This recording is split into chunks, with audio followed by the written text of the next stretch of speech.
یہ اصول کہاں لکھا ہوا ہے؟ سفید و سیاہ اس کی کتاب ایک ہے، اس کے صفحہ نمبر 41 یا 42 پر لکھا ہوا ہے، ٹھیک ہے نا؟ اس میں لکھتے ہیں کہ جو کسی کی عبارت کو توڑ مروڑ کر پیش کرتا ہے تو گویا کی الزام لگاتا ہے، بہتان باندھتا ہے، اور یہ حرام ہے، ٹھیک ہے نا؟ ہاں، اب سب سے پہلے میں آپ سے یہ گزارش کروں گا کہ آپ ان اصولوں کو مد نظر رکھیں، اور آپ جو ہے پہلے سوال پڑھ دیں، پھر جو ہے مولانا اشرف علی تھانوی رحمۃ اللہ علیہ کی عبارت پڑھ دیں۔ چلیے، تھانوی صاحب کی عبارت پڑھنی ہے؟ جی جی، اچھا، تھانوی صاحب کی عبارت آپ کو یاد نہیں ہے؟ آپ بتائیں نا۔ ہاں، تھانوی صاحب کی عبارت میں پڑھ پہلے دیتا ہوں۔ سوال پڑھ دیں۔ سوال جو مولانا اشرف علی تھانوی رحمۃ اللہ علیہ سے کیا گیا تھا، وہ سوال کیا تھا؟ سوال، جی،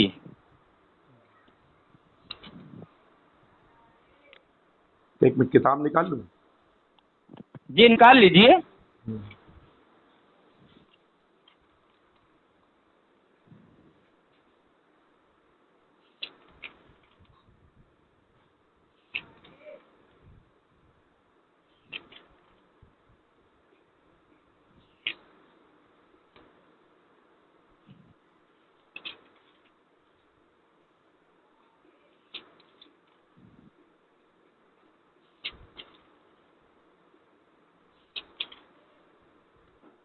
ہیلو، جی جی بالکل، میں بیٹھا ہوں۔ نکال لیے؟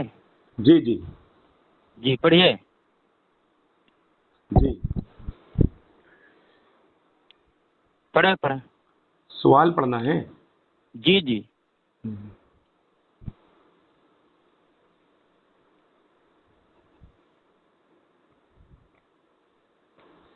پورا سوال پڑھوں یا جہاں سے اعتراض ہے مجھے جس سوال پر وہی پڑھوں؟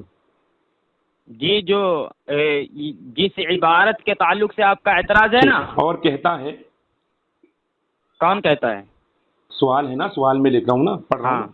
جی جی، اور پڑھیے۔ کہتا ہے کہ علم غیب کی دو زید قسمیں ہیں۔ کہتا ہے، یہ بولیے۔ ہاں ہاں، زید کہتا ہے۔ جی جی، جی زید زید کہتا ہے کہ علم غیب کی دو قسمیں ہیں۔ جی جی، بالذات اس معنی کو کر عالم الغیب خدا تعالیٰ کے سوا کوئی نہیں ہو سکتا، اور بواسطہ اس معنی کر رسول اللہ صلی اللہ علیہ وسلم عالم الغیب تھے۔ زید کا یہ استدلال اور عقیدہ و عمل کیسا ہے؟ ٹھیک ہے، یہ سوال ہے۔ سوال سے آپ کیا سمجھے؟ ہاں، زید پوچھ رہا ہے سوال کے اعتبار سے کہ علم غیب کی دو قسمیں ہیں، اس کے اعتبار سے جو سوال یہاں لکھا گیا ہے۔ جی جی، ایک تو آپ سمجھے کیا؟ بالذات جو اللہ تبارک و تعالیٰ کو ذاتی طور پر حاصل ہے، جی، اس معنی کر کے عالم الغیب خدا تعالیٰ کے سوا کوئی نہیں ہو سکتا، جی جی، اور بواسطہ یعنی جو وسیلے واسطے سے حاصل ہے، اس معنی کر عطائی طور پر کہ رسول اللہ صلی اللہ علیہ وسلم عالم الغیب تھے۔ زید کا یہ استدلال اور عقیدہ و عمل کیسا ہے؟ ٹھیک ہے، جی جی، جواب اب سنیے بتائیں، اشفاق صاحب، بولیے۔ سوال میں یہ ہے، میں آپ سے بتا دوں، آپ سے عرض کر دوں کہ سوال میں یہ پوچھا گیا ہے کہ بواسطہ اس معنی کر کہ رسول اللہ صلی اللہ علیہ وسلم عالم الغیب تھے، ٹھیک ہے نا؟ یہ سوال نہیں ہے کہ اللہ کے نبی صلی اللہ علیہ وسلم کو علم غیب ہے یا نہیں ہے، اور اگر ہے تو کتنا ہے کتنا نہیں ہے، بلکہ یہ سوال نہیں ہے۔ سوال یہ ہے کہ آپ علیہ الصلوۃ والسلام کو عالم الغیب کہنا درست ہے یا نہیں درست ہے، ٹھیک ہے نا؟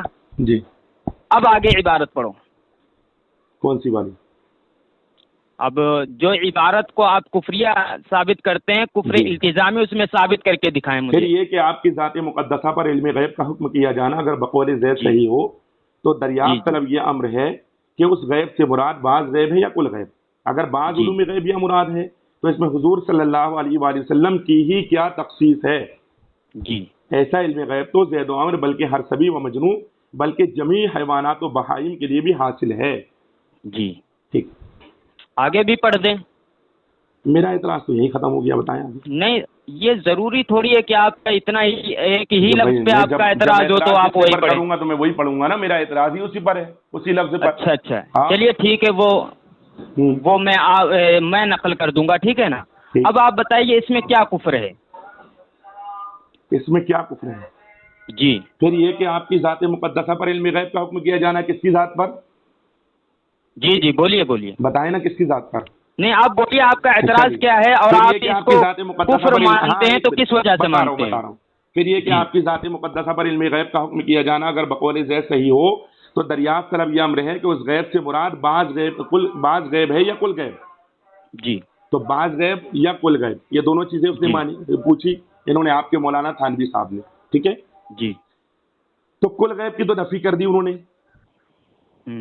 کہ اگر بعض علوم غیبیہ مراد ہیں، ہلو جی بولیے بولیے، اگر بعض علوم غیبیہ مراد ہے اس میں حضور صلی اللہ تعالی علیہ وسلم کی ہی کیا تخصیص ہے؟ جی ایسا علم غیب، جی بھائی کیسا؟ جی بولیے بتائیے۔ ہم تو یہی سمجھتے ہیں کہ یہاں پر یہی کہہ رہے ہیں یہ کہ اگر بعض علوم غیبیہ مراد ہے تو اس میں حضور صلی اللہ تعالی علیہ وسلم کی ہی کیا تخصیص ہے، کیا خاصیت ہے حضور کی ہی؟ ایسا علم غیب یعنی جیسا رسول اللہ کو ہے، اللہ ہم سمجھتے ہیں، ٹھیک ہے جی جی جی۔ ایسا علم غیب تو زید و امر بلکہ ہر سبھی و مجنوں بلکہ جمیع زید و حیوانات، زید و امر جی جی جی بلکہ ہر سبھی و مجنوں بلکہ جی جمیع حیوانات و بہائم کے لیے بھی حاصل ہے۔ کیسا علم غیب حاصل ہے؟ کیسا حاصل ہے؟ ہاں جی فرمائیں، بتائیں نا آپ، میں سوال کر رہا ہوں نا آپ سے۔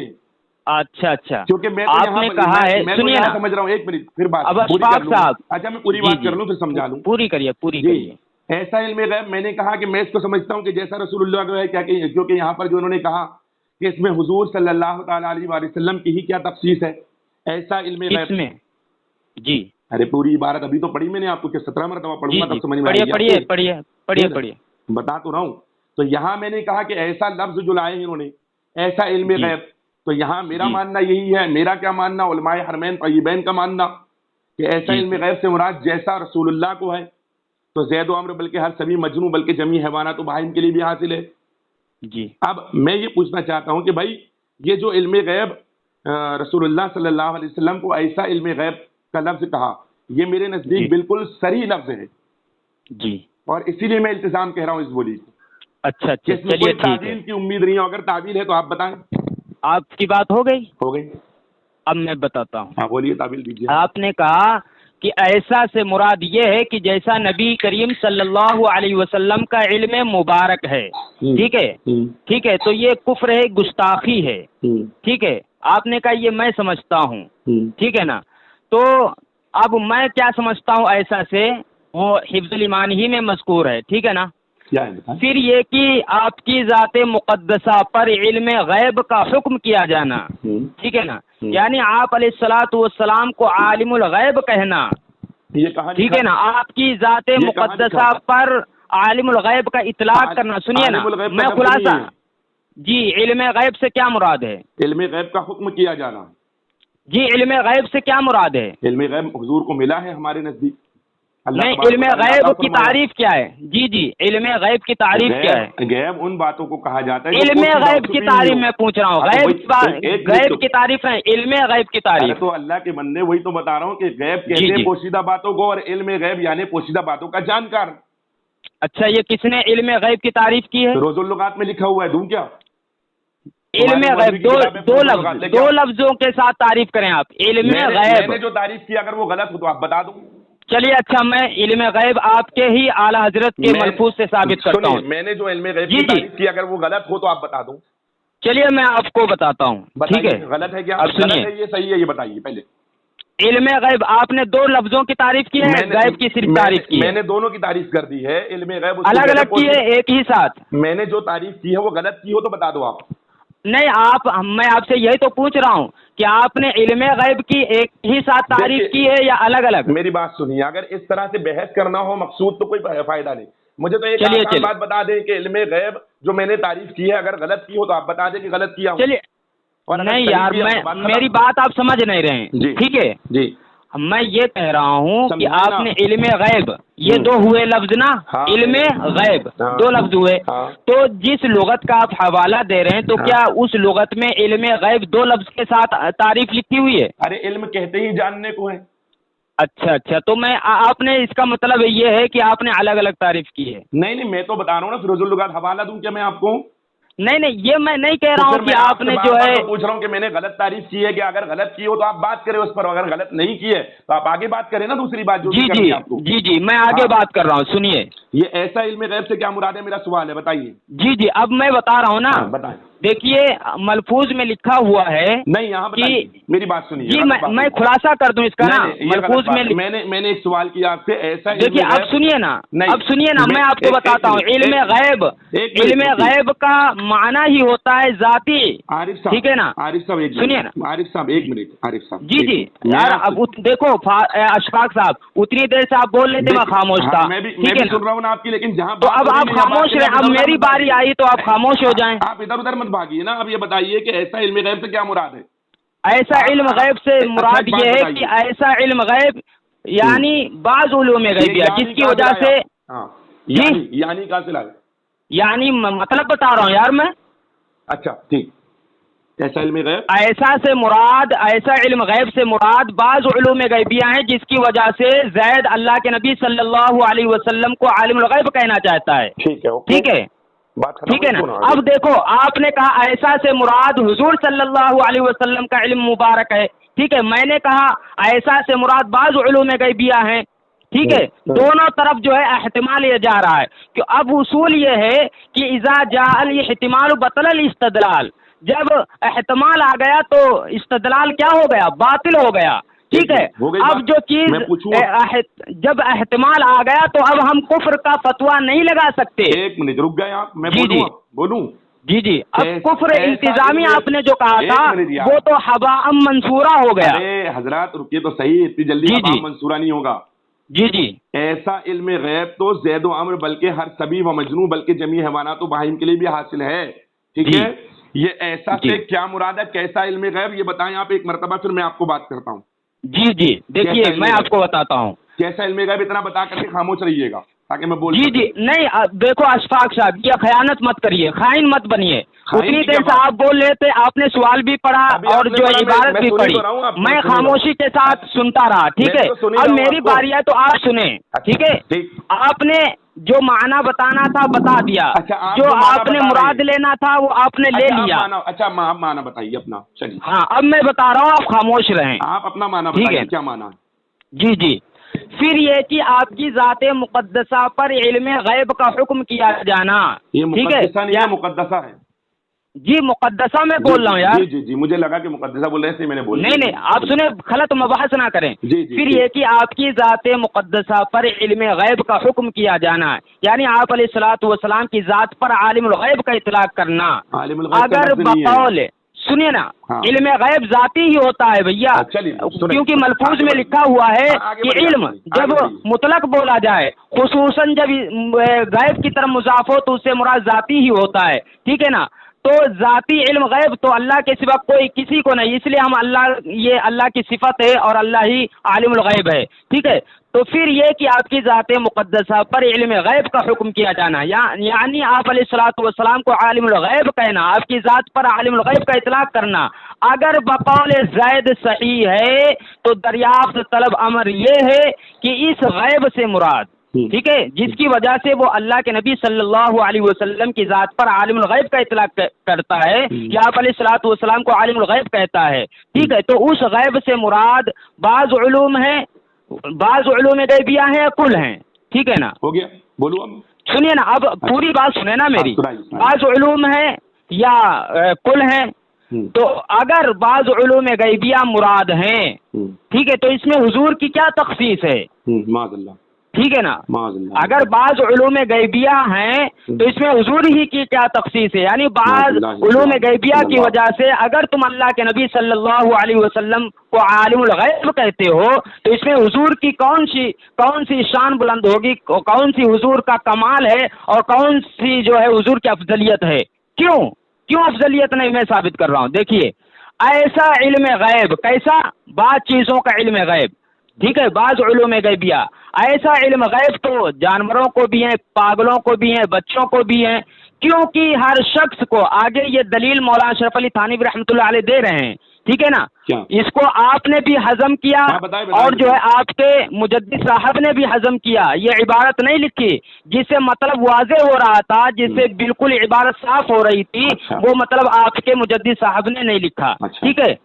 ہاں, ایسا علم غیب تو جانوروں کو ہے, پاگلوں کو بھی ہے. اس کے بعد مولانا تھانوی رحمۃ اللہ علیہ دلیل دیتے ہیں. کیا کہتے ہیں کہ کیونکہ ہر شخص کو کسی نہ کسی ایسی بات کا علم ہوتا ہے جو دوسرے شخص سے مخفی ہوتا ہے, تو سب کو چاہیے کہ عالم الغیب کہا جائے. یعنی اگر ہم بعض چیزوں کی وجہ سے اللہ کے نبی صلی اللہ علیہ وسلم کو عالم الغیب کہتے ہیں, ٹھیک ہے, تو بعض چیزوں کا علم غیب تو سبھی کو ہے, جانوروں کو بھی ہے, پاگلوں کو بھی ہے, اور جو ہے ہر بچے کو بھی ہے. ٹھیک ہے, تو اس میں حضور کی کیا خصوصیت رہی؟ جب یہ علم غیب, بعض چیزوں کا علم غیب دوسروں کے لیے آ گیا, تو اب حضور کی کیا اس میں خصوصیت رہ گئی, حضور کی کیا خاصیت رہ گئی؟ ٹھیک ہے نا. تو یہ مولانا اشرف علی تھانوی رحمۃ اللہ علیہ فرما رہے ہیں. اور جو میں نے اصول آپ کے سامنے پیش کیا کہ اذا جاء الاحتمال بطل الاستدلال, جب احتمال آ گیا, ایک فریق کہہ رہا ہے کہ اس سے مراد جو ہے جیسا علم اللہ کے نبی صلی اللہ علیہ وسلم کو ایسا نعوذ باللہ جانوروں پاگلوں کو ہے, اور ایک فریق کہتا ہے کہ ایسا سے مراد بعض علوم غیبیہ ہیں. ٹھیک ہے, تو اب احتمال اس میں آ گیا. جب احتمال آ گیا تو استدلال باطل ہو گیا. اب احتمال جب آ گیا تو اب کافر نہیں کہہ سکتے. ٹھیک ہے, چلیے بولیے. جی جی جی بولیے. لمبی تقریر کری آپ نے. نہیں میں تو جو سنیے ہونا چاہیے وہی میں نے کیا. سننے کا ٹائم ہے آپ کا, ٹھیک ہے. جی جی بولیے. ایسا علم غیب تو زید و عمر بلکہ ہر سبی و مجنون بلکہ جمیع حیوانات و بہائم کے لیے بھی حاصل ہے, کیونکہ ہر شخص کو کسی نہ کسی ایسی بات کا علم ہوتا ہے جو دوسرے شخص سے مخفی ہے, تو چاہیے کہ سب کو عالم الغیب کہا جائے. ٹھیک ہے. جی. تو علم غیب اس کو کہتے ہیں کہ جو چیز کسی اور سے مخفی ہو, چھپی ہوئی ہو, اور مجھے معلوم ہو, تو اس کو علم غیب کہتے ہیں. یہ کہاں سے لے کر آئے تھانوی صاحب؟ جی, یہ جو آپ کے تھانوی صاحب نے لکھے ہیں کہ کیونکہ ہر شخص کو کسی نہ کسی ایسی بات کا علم ہوتا ہے جو دوسرے شخص سے مخفی ہے, چھپا ہوا ہے, تو چاہیے کہ سب کو عالم الغیب کہا جائے. تو وہ چیز جو مجھے معلوم ہے اور آپ سے چھپی ہوئی ہے اس کو علم غیب کہا جاتا ہے. یہ کہاں لکھا ہوا ہے؟ یہ غیب کی خبر ہے نا. غیب کی خبر کس کے لیے؟ کس کے لیے؟ ہاں, جیسے آپ کے اعلیٰ حضرت نے ایک کیا بولتے ہیں گھوڑے کا. نہیں وہ بات جو پوچھ رہا ہوں بتائیے نا یار, ادھر ادھر نہیں آپ. اچھا, بعض چیزوں کا علم غیب کا علم جو ہے. عبارت پر اعتراض ہے میرا, سنیے بات کو پھر سے سنیے ایک بار. جی آپ کو سمجھ نہیں آیا. میں نے کہا ایسا علم غیب تو زید و عمر بلکہ ہر سبی و مجنون بلکہ جمیع حیوانات و بہائم کے لیے بھی حاصل ہے. تھانوی صاحب نے لکھا. پھر لکھتے ہیں کیونکہ ہر شخص کو کسی نہ کسی ایسی بات کا علم ہوتا ہے جو دوسرے بات چیزوں کا علم. کسی نہ کسی ایسی بات کا علم ہوتا ہے جو دوسرے شخص سے مخفی یعنی چھپا ہوا ہے, تو چاہیے کہ سب کو عالم الغیب کہا جائے. تو میں صرف اتنا پوچھ رہا ہوں کہ کسی نہ کسی ایسی بات کا علم جو ایک آدمی کو ہوتا ہے, مطلب مثلا مجھے کوئی چیز کا علم ہے وہ آپ کو نہیں ہے, تو مطلب وہ علم غیب ہے. جی وہ چھپا ہوا نا, تو ہمارے لیے وہ علم غیب ہی نہ ہے نا. اس کو علم غیب کہتے ہیں. تعریف کہاں پر لکھی ہے؟ تعریف بتائیے کہ جو چیز کسی اور کو معلوم ہو, وہ غیب کا علم نہیں ہے. ایک منٹ, جو چیز کسی اور کو معلوم ہو اور مجھے نہیں معلوم ہو, کوئی چیز کسی اور کو معلوم ہو چھپی ہوئی اور مجھے نہیں معلوم ہو, اور وہ چیز علم غیب ہوتی ہے, بتائے کہاں پر لکھی ہے تعریف؟ اچھا, یہ تو تعریف آپ ہی نے کر دی ہے نا کہ غیب جو چھپی ہوئی چیز ہو. یہ تو آپ نے ابھی تعریف کی ہے نا. نہیں, میں نے جو تعریف کی ہے, اب مثال میں دیتا ہوں, سنیے میں نے جو تعریف کی, پہلے بات سن لیجیے. میں نے جو تعریف کی ہے وہ فروز اللغات سے کی ہے, اور میں نے جو تعریف کی ہے وہ یہ تعریف کی ہے کہ پوشیدہ باتوں کا علم, وہ علم جو کسی کو نہ ہو تو سب کو, مطلب کسی کو نہ ہو اور کسی کو ہو تو وہ علم ہوگا. لیکن آپ جو تعریف کر رہے ہیں, تھانوی صاحب جو لکھ رہے ہیں, وہ کہہ رہے ہیں کیونکہ ہر شخص کو کسی نہ کسی ایسی بات کا علم ہوتا ہے, کسی نہ کسی ایسی بات کا علم ہوتا ہے جو دوسرے شخص سے مخفی ہے. یعنی مجھے معلوم ہے کہ میرا باپ منظور احمد خان ہے, لیکن آپ سے چھپا ہوا ہے کہ آپ کا باپ منظور احمد خان, میرا باپ منظور احمد خان ہے کہ نہیں, آپ کو نہیں معلوم ہے. تو کیا یہ علم غیب ہے آپ کے لیے اور آپ اس کو علم غیب کہتے ہیں؟ جی بالکل بالکل، یہ غیب، یہ غیب ہے، یہ غیب ہے، یہ غیب ہے، یہ غیب ہے۔ ارے تو اگر یہ علم غیب ہے، وہی تو پوچھ رہا ہوں، اگر یہ علم غیب ہے کہ جو چیز ایک آدمی کو معلوم ہو دوسرے سے چھپی ہو، جو چیز ایک آدمی کو معلوم ہے اور دوسرے سے چھپی ہو، یہ علم غیب ہے، تو پھر آپ یہ بتائیں کہ علم غیب کی یہ تعریف، ایک سوال میرا کہ علم غیب کی یہ تعریف کہاں لکھی ہے، ایک چیز، اور دوسرا سوال یہ کہ جب آپ خود اس بات کی تصریح کر چکے ہیں کہ علم غیب خاصہ خدا تعالیٰ ہے، اللہ پاک کے علاوہ کسی اور کو علم غیب، علم غیب، ہاں علم غیب، علم غیب، جی جی، تو یہاں بات علم غیب کی ہو رہی ہے، علم کی نہیں ہو رہی ہے جناب من، جی جی، علم غیب کی ہو رہی ہے، تو آپ نے علم غیب کی ہو رہی ہے، نہیں یہاں پر علم غیب کی بات نہیں ہو رہی ہے۔ علم غیب یہ مخفی جو چیز ہوتی ہے، علم غیب کیسے ہوا؟ فتاوی رشیدیہ۔ جی اب میں بتا رہا ہوں، سنیے، علم غیب کی یہاں بات نہیں ہو رہی ہے کہ اللہ کے نبی صلی اللہ علیہ وسلم کو علم غیب ہے یا نہیں ہے، بلکہ بات یہ ہو رہی، اب سنیے اشفاق صاحب، اب سنیے میری بات، اس بات یہاں پر یہ ہو رہی ہے کہ کیا اللہ کے نبی صلی اللہ علیہ وسلم کو عالم الغیب کہنا درست ہے یا نہیں درست ہے، ٹھیک ہے نا؟ اب اگر بعض چیزوں کی وجہ سے اللہ کے نبی صلی اللہ علیہ وسلم کو ہم عالم الغیب کہتے ہیں تو اس میں حضور کی کیا تخصیص ہے؟ ٹھیک ہے، کیوں نہیں تخصیص ہے؟ کیونکہ بعض چیزوں کا علم تو سبھی کو ہے نا، بعض چیزوں کا علم تو سبھی کو ہے، جانوروں کو بھی ہے، پاگلوں کو بھی ہے، علم ہے، بعض چیزوں کا علم غیب نہیں ہے، بعض چیزوں کا علم ہے، علم اور علم غیب میں بہت فرق ہے، وہی میں بتا رہا ہوں، اور بعض چیزوں کا، اور رسول اللہ کو علم غیب ہے۔ اچھا، رسول اللہ کو علم غیب ہے؟ بے شک علم غیب ہے رسول اللہ کو۔ کس نے کہا؟ تھانوی صاحب نے کہا۔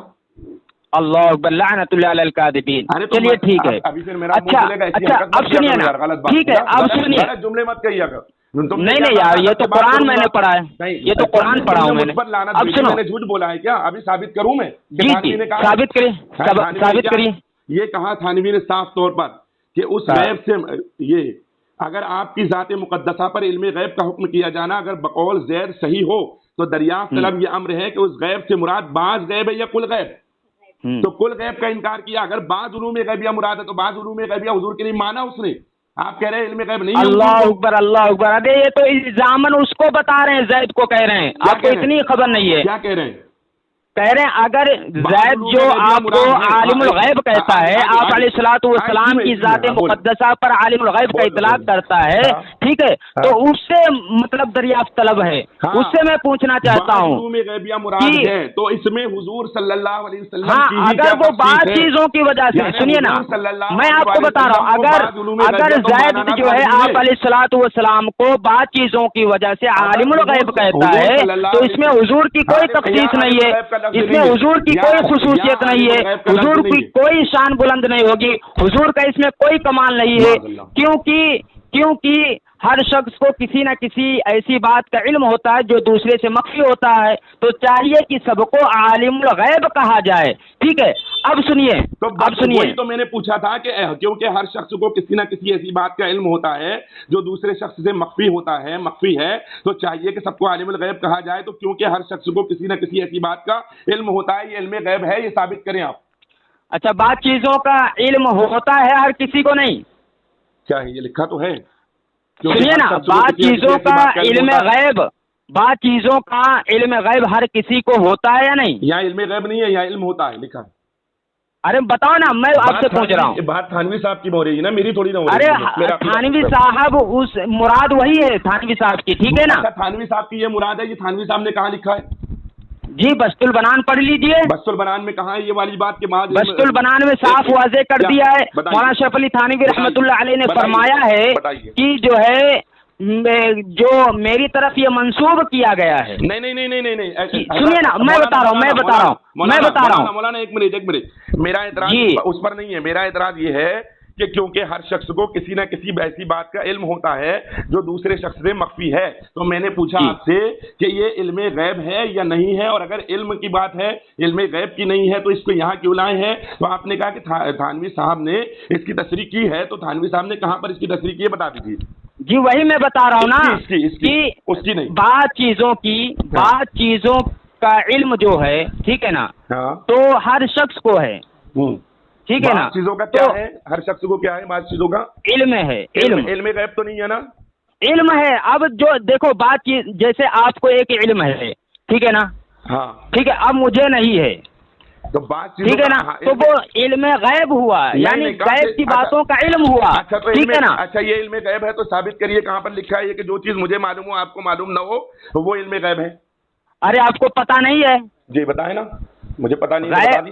ارے یہ تو صاف ظاہر ہو رہا ہے. کیا ظاہر ہو رہا ہے؟ کہ جو ہے یہ ایک چیز آپ کو پتا ہے مجھے نہیں پتا, تو یہ چھپی ہوئی ہے نا, اور غیب کہتے ہی اس کو جو چھپی ہوئی چیز ہو. جی غیب کہتے ہی اس کو ہیں جو چھپی ہوئی چیز ہو. کس سے چھپی ہوئی؟ ہیں کس سے چھپی ہوئی؟ کسی سے بھی چھپی ہو. کسی سے بھی چھپی ہوئی چیز. ہاں اب سنو, کسی سے بھی چھپی ہوئی چیز علم غیب ہے. جی بالکل غیب کی غیب ہے وہ. کسی سے بھی چھپی ہوئی چیز علم غیب ہے. کیا ایک بار اور پوچھ رہا ہوں آپ سے کہ کسی سے دیکھو میں بتا رہا ہوں. جی میں بتا رہا ہوں, ٹھیک ہے نا, کہ بتا دیجیے آپ. جیسے ایک کیڑا نالی میں رہتا ہے, ٹھیک ہے نا, ایک کیڑا نالی میں رہتا ہے تو اس میں کیا لذت ملتی ہے اس کو پتا ہے, لیکن ہم کو پتا نہیں ہے, تو یہ غیب ہے. مطلب یہ چھپا ہوا ہے. مطلب آپ نے ہر مجنوں اور ہر پاگل کے لیے علم غیب مان لیا. اللہ اکبر, لعنت اللہ علی الکاذبین. علم غیب کہتے ہی اس کو ہیں جو خاص خداوندی ہو. ٹھیک ہے نا, بات چیزوں کا, ارے بات چیزوں کا علم تم بھی مانتے ہو, بات چیزوں کا علم تمہارے اعلیٰ حضرت نے جو ہے گھوڑے کے لیے بھی مانا ہے, بلی کے لیے بھی مانا ہے, ٹھیک ہے. تو بات چیزوں کا علم تو ہر غیب کی باتوں کا علم تو جو ہے سبھی کو ہے, ٹھیک ہے. اب سنیے, آپ اپنی بات پیش کریں, اب سنیے نا, اب میں بتا رہا ہوں, سنیے. علم غیب, ایسا علم غیب تو زید و عمر بلکہ ہر سبی و مجنوں بلکہ جمی حیوانات و بہائم کے لیے بھی حاصل ہے. اور آپ کی جو آپ نے کہا میں نے عبارت چھوڑ دی تو وہ بھی پڑھ رہا ہوں, کیونکہ ہر شخص کو کسی نہ کسی ایسی بات کا علم ہوتا ہے جو دوسرے شخص سے مخفی ہے, تو چاہیے کہ سب کو عالم الغیب کہا جائے. تو میرا سوال صرف آپ سے اتنا ہے, جب آپ اس پر جواب نہیں دے رہے ہیں, میرا سوال صرف اتنا ہے آپ سے کہ یہ بتائیں کہ جو کیونکہ ہر شخص کو کسی نہ کسی ایسی بات کا علم ہوتا ہے جو دوسرے شخص سے مخفی ہے, یعنی جو چیز کسی کو معلوم ہو اور دوسرے آدمی سے مخفی ہو, چھپی ہوئی ہو, اس کو علم غیب کہتے ہیں. یہ کہاں لکھا ہوا ہے؟ ایک چیز جی غیب کہیں گے اس کو, غیب کہیں گے, مطلب اس شخص کو علم غیب ہے. اللہ اکبر, غیب یار, غیب ہے, علم غیب خاص خداوندی ہے, ٹھیک ہے نا. پھر اس شخص کو غیب کیسے ہوا؟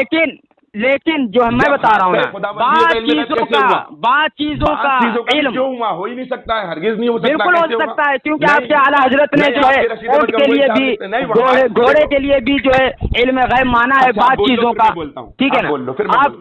آپ کے احمد رضا بریلوی صاحب نے جو ہے کیا بولتے ہیں اپنے ابا نقی علی کے لیے جو ہے علم غیب مانا ہے بات چیزوں کا, ٹھیک ہے نا. تو اب بات چیزوں کا علم غیب جب تم خود ہی مانتے ہو اور جو ہے تمہارے اعلیٰ حضرت نے مان لیا, ٹھیک ہے. اب بات یہاں پر صاف ہو جاتی ہے کہ ہم یہ کہتے ہیں کہ مولانا اشرف علی تھانوی رحمۃ اللہ علیہ نے یہاں پر یہ لکھا کہ بات یہ نہیں ہے کہ اللہ کے نبی صلی اللہ علیہ وسلم کو علم غیب ہے یا نہیں ہے, اور اگر ہے تو کتنا نہیں. بات یہ نہیں ہے, بلکہ بات یہ ہو رہی ہے کہ اللہ کے نبی صلی اللہ علیہ وسلم کو عالم الغیب کہہ سکتے ہو یا نہیں کہہ سکتے ہو؟ آپ کی ذات مقدسہ پر عالم الغیب کا اطلاق کر سکتے ہو یا نہیں کر سکتے ہو؟ تو اس کا میں نے جو ہے جواب دیا ہے, اور وہ جواب سنیے نا, اس کا جواب یہ ہے. اب بیچ میں کیوں بول رہے ہیں, بیچ میں کیوں بول رہے ہیں, بیچ میں کیوں بول رہے ہیں؟ جو وہ بتائیں, بیچ میں مت بولو, بیچ میں مت بولو, بہت دیر سے بیچ میں مت بولو, بیچ میں مت بولو. بول لیجیے. میں نے آپ کے سامنے اسی لیے اصول پیش کیا تھا کہ جو ہے آپ کہتے ہیں کہ ایسا سے مراد جو ہے کیا بولتے ہیں حضور صلی اللہ علیہ وسلم کو جیسا علم غیب ہے ویسا جو ہے مراد ہے, ٹھیک ہے نا. تو ہم تو یہ کہتے ہیں کہ ایسا سے مراد بعض علوم غیبیہ ہیں. حضور صلی اللہ علیہ وسلم کا علم مبارک نہیں, حضور صلی اللہ علیہ وسلم کو جو علوم حاصل ہیں اس کے تعلق سے وہ تعلق ان کا مراد نہیں ہے, بلکہ ایسا سے مراد بعض علوم غیبیہ ہیں. اب کیونکہ اصول ہے اذا جاء الاحتمال بطل الاستدلال، جب ایک فریق کچھ کہتا ہے ایک فریق کچھ کہتا ہے تو احتمال آ گیا، اب جب احتمال آ گیا تو استدلال باطل ہو گیا، اب باطل جب ہو گیا استدلال تو اب کفر کا فتویٰ نہیں لگے گا، ٹھیک ہے، اس اصول کو رد کر کے دکھاؤ۔ احتمال کہاں پر آیا؟ احتمال بالکل آیا، آپ مراد لے رہے ہیں کہ جیسا علم پیش کیا، کیا یہ احتمال کس نے آپ پیش کر رہے ہیں؟ ایک احتمال سنو نا، یہ احتمال سنیے نا، تھانوی صاحب نے کہاں پیش کیا؟ یہ تعبیر جو آپ پیش کر رہے ہیں، سنیے میں بتا رہا ہوں، میں بتا رہا ہوں، سنیے آپ سے میں ایک آسان سوال کرتا ہوں کہ کسی فقہائے کرام نے کسی کو مسلمان میں داخل کرنے یا کسی کو کافر کہنے کے تعلق سے کیا اصول لکھا ہے؟ بتائیے۔ نہیں جی آپ بتائیں، میں آپ سے سوال پوچھ رہا ہوں۔ نہیں میں کیوں بتاؤں، میں تو اس بات پر بات کر رہا ہوں، میں اس پر کیوں بات کروں گا؟ نہیں، ارے فقہائے کرام کو آپ نہیں مانتے؟ میں مانتا ہوں الحمدللہ، ابھی بات جو چل رہی ہے کسی کو کافر کہنے کے تعلق سے، کسی کو اسلام میں داخل کرنے کے تعلق سے فقہائے کرام نے کیا اصول لکھا آپ کو پتا ہونا چاہیے۔ بات کی ہے اس پر بات کروں گا، میں ادھر ادھر تھوڑی نہ بھاگوں گا، بتائیں آپ۔ جی میں آپ سے صرف ایک سوال پوچھ رہا ہوں، آپ بار بار ادھر ادھر بھاگ رہے ہیں۔ نہیں میں نے دیکھو، ہم اصولاً بات کر رہے ہیں، ہم فقہائے کرام کو بھی لے کر ساتھ چل رہے ہیں، اصولاً بات کر رہے ہیں، لیکن آپ جو ہے اصولاً بات نہیں کر رہے ہیں، اصولوں کو توڑ رہے ہیں۔ میں نے آپ سے یہ پوچھا کہ کسی کو مسلمان کہنے میں اور کسی کو کافر کہنے میں جو ہے فقہائے کرام نے کیا اصول لکھا وہ آپ مجھے بتائیں۔ بتائیں نا، آپ بتائیں، میں کیوں بتاؤں گا؟ یہ لو، آپ کو پتا اصول نہیں پتا ہے یار۔ دیکھو فقہائے کرام، میں بتا رہا ہوں، آپ تو جاہل ہیں، آپ کو پتا ہی نہیں ہوگا۔ یہ غلط بات کرو گے نا تو میں بہت زیادہ غلط بات کروں گا، سمجھ میں آئی بات تمہاری؟ ارے تمہاری تو عادت ہے نا، اب سنو نا، اچھے سے بات کر رہا ہوں، سمجھداری تو آپ کیوں نہیں جواب دے رہے ہیں؟ بالکل بھی میرے سوال کا جواب دینا آپ کو چاہیے یا نہیں چاہیے؟ نہیں میرا، سمجھ میں آئی؟ ارے چلو بتاؤ، جواب دو۔ نہیں کرنا ہے، صحیح سے بات ارے فقہائے کرام نے کیا اصول لکھا ہے بتاؤ مجھے پھر۔ ڈھنگ سے بات کر، جو میں پوچھ رہا ہوں اس کا ارے فقہائے کرام نے کیا اصول لکھا ہے بتاؤ نا مجھے۔ میں نے سوال کیا کیونکہ ہر شخص کو کسی نہ کسی ارے اس کا جواب دے چکا ہوں، بار بار وہی مت آ۔ نہیں دیا اس کا جواب۔ اب جو اصول میں نے پیش کیا تھا، جس کی وجہ سے تیرے التزامی جو کفر تو نے کہا تھا، اس التزامی کفر کو میں نے حباب منصورہ کیا ہوں، ٹھیک ہے نا؟ آپ کیا دیا وہ بتا۔ اب سن، پھر وہیں جا رہا تو وہ سامعین جو سن لیں گے۔ اب یہاں پر میں نے ایک اصول پیش کیا تھا، وہ اصول یہ تھا کہ جب احتمال آ جائے تو جو ہے استدلال باطل ہو جاتا ہے، ٹھیک ہے؟ اب تو کہہ رہا ہے کہ ایسا سے مراد جیسا نبی کریم صلی اللہ علیہ وسلم کو علم ہے، میں کہتا ہوں ایسا سے مراد بعض علوم غیبیہ ہیں، تو اب احتمال آ گیا، جب احتمال آ گیا تو جو ہے استدلال باطل ہو گیا۔ اب جب باطل ہو گیا تو کفر کا فتویٰ نہیں لگے گا۔ کیا کیونکہ ہر شخص کو اب سنو، فقہائے کرام نے ایک اصول لکھا ہے کہ کسی کی عبارت میں، کسی کے قول میں اگر 99 کفر ہو، کسی کے قول میں، کسی کی عبارت میں اگر 99 کفر ہو اور ایک پہلو اسلام کا ہو تو فقہائے کرام کا یہ اصول ہے کہ اس کو کیا کہیں گے؟ مسلمان ہی کہا جائے گا، اس پر اس کی تکفیر نہیں کی جائے گی۔ اب احتمال آ گیا، اب فاروق اشفاق رضا خانی نے جو کیا بولتے ہیں اپنا استدلال پیش کیا تھا اس کو میں نے باطل کر دیا۔ اب جب باطل ہو گیا تو اب کفر کا فتویٰ نہیں لگے گا۔ اب سنیے یہ کتاب کا نام ہے، سنو اب سن قاعدے سے، اب سن، تم نے اپنی پوری بات مکمل کر لی ہے، اب میری باری ہے، ٹھیک ہے؟ اب سن لے میری بات۔ اب میں حفظ الایمان کی عبارت سے تیرے مجدد کو کافر ثابت کرتا ہوں۔ یہ کتاب کا نام ہے سیرت انوار مظہریہ، اس کے صفحہ نمبر 292 پر لکھا ہوا ہے کہ حفظ الایمان کی گستاخانہ عبارت مولوی احمد رضا بریلوی نے اپنے دوست مولانا عبد الباری فرنگی محلی کے سامنے پیش کی، مولانا عبد الباری فرنگی محلی کے سامنے پیش کی، ٹھیک ہے؟ اور کہا کہ دیکھو اس میں کفر ہے، اس میں گستاخی ہے، مولانا عبد الباری فرنگی محلی نے فرمایا ہمیں اس میں کوئی کفر کوئی گستاخی نظر نہیں آتی ہے۔ اب مولوی احمد رضا بریلوی نے ایک مثال دی کہ کہا ایسے نہیں ایسے دیکھو تب آپ کو گستاخی نظر آئے گی، پھر آپ کو کفر نظر آئے گا۔ تو مولانا عبد الباری فرنگی محلی نے فرمایا کہ ہمیں اب بھی کوئی اس میں گستاخی کوئی کفر نظر نہیں آتا ہے۔ اب احمد رضا بریلوی کیا ہو گیا؟ خاموش ہو گیا، ٹھیک ہے، اور دوستی و محبت کو برقرار رکھا۔ اب حسام الحرمین میں جو فتویٰ ہے کہ من شک فی کفرہ و عذابہ فقد کفر، جو ان کے کفر عذاب میں شک کرے وہ بھی کافر ہے۔ اب اس فتوے سے مولانا عبد الباری فرنگی محلی کافر ہو گئے تھے، لیکن پھر بھی ایک کافر کے ساتھ مولوی احمد رضا بریلوی دوستی بھی رکھتا ہے، محبت بھی کرتا ہے، اور اس کو اس وقت کافر بھی نہیں کرتا ہے، جس کی وجہ سے مولوی احمد رضا بریلوی خود کافر ہو گیا۔ اشفاق رضا خانی ہمت نہ کر سکا کہ حفظ الایمان کی عبارت میں کفر ثابت کر دے۔ ارے التزامی جو اس نے کفر ثابت کرنے کی کوشش کی وہ جو ہے میں نے حبام منصورہ کر دیا۔ میں پوری بریلیت کو چیلنج کرتا ہوں کہ حفظ الایمان میں